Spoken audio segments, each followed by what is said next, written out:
Hey, it's Tom Gallagher, the Videopreneur, and today is a Day 5 recap, and it's more of the same. Cleaning up the front end, just taking a putty knife, a screwdriver, a hammer, and just knocking off as much crap as I can. And then towards the end of this video, I do a walk around just to show the update of the progress. I did screw up so Day 5 is Saturday, but earlier in the week I did some work and I forgot to shoot video of it. But I took out the gas tank, but the funny thing about it is, like a year ago, I had some welding done, my rockers, and you'll see it when I do the walk around. You can't see it right now, but because the door's in the way. But anyway, I had some rockers put in because they were rusted out, and when they did that work, either they shorted out the wire to the gas tank or they pulled the wire.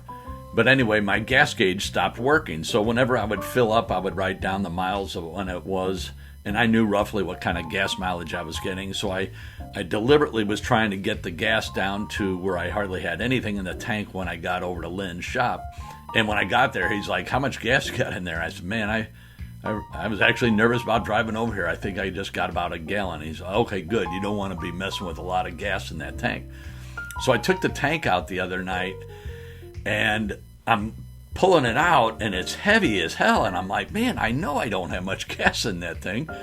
I didn't have a bucket to pour it in. Here I am standing there with a 20-gallon gas tank, and I didn't know how much gas was in it, so I put it down. I got a funnel, and I put the funnel in my daily driver, which is a pickup truck, and I go outside. I'm trying to carry this thing, and just a little shift, and the weight shifts, and I'm thinking, holy cow, I could drop it pretty easily. But anyway, I ended up dumping it in. I bet you it was at least 4 gallons, because a gallon weighs 8 pounds. It had to be 4, maybe 6 gallons of gas in there. And it's not too terribly heavy, but when it's shifting, it gets pretty heavy. So anyway, in this video, I'm just knocking off as much gunk and crap off the front end. Lynn's down in Mexico with his wife on a vacation, and so I'm just doing a lot of grunt work, so when he comes back. So now you can see I'm doing a walk around.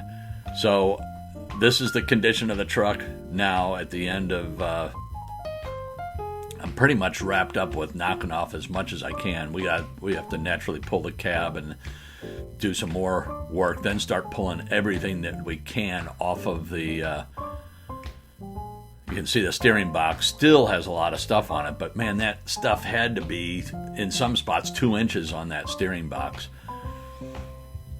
and steering gearbox. So here's the interior of the truck, and what's pretty wild is I pulled the seat, and when I did, all the tools were still underneath there, the jack and all the tools, and that jack is amazing. It's like a Weeble.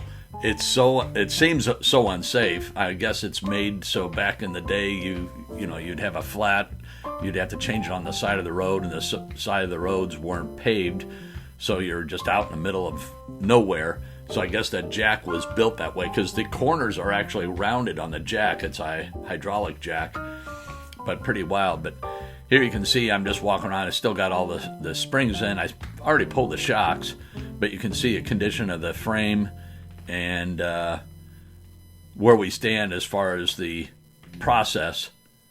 And the cab is still on. So there you can see the rockers. So I had to replace the inner and outer rocker panels. And you can see I've already pulled the tank.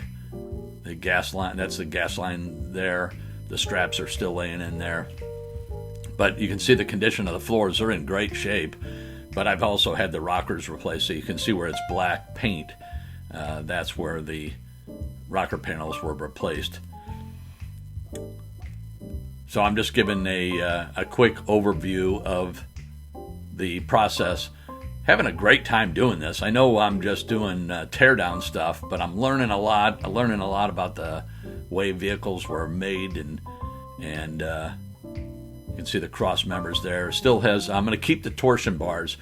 So in '61, the C10 had torsion bars, which gives it, in my opinion, a really nice tight ride. And so I'm keeping the torsion bars, and I'm looking forward to seeing what it rides like with the new LS in it and coilovers. So there's my motor. It's a 5.3 LS out of a 02 Tahoe. Supposedly had 140,000 miles on it. I had a new cam, got a new cam put in it, and there's the old radiator, firewood. Here's the front clip. This would make an awesome desk, but I'm putting it back on the truck. But if you had a chance to pick up one, to me that would be a really bitchin' desk. If you had an office like that, you can see the rear end across over there. But that's the front end, pig nose. And then here is my step side. You can see the gas tank, the tailgate, the rear bumper, front bumper. And I'm leaving the outside patina. So thanks again for watching. I appreciate you watching these videos. I hope you enjoyed them. And then as we get into the build, naturally I'll slow this process down and show a lot more of the detail work, you know, and get some explanations out of Lynn. He's the brains behind it. I'm just doing the grunt work, whatever he tells me to do. So thanks again for watching. I hope you find these videos enjoyable.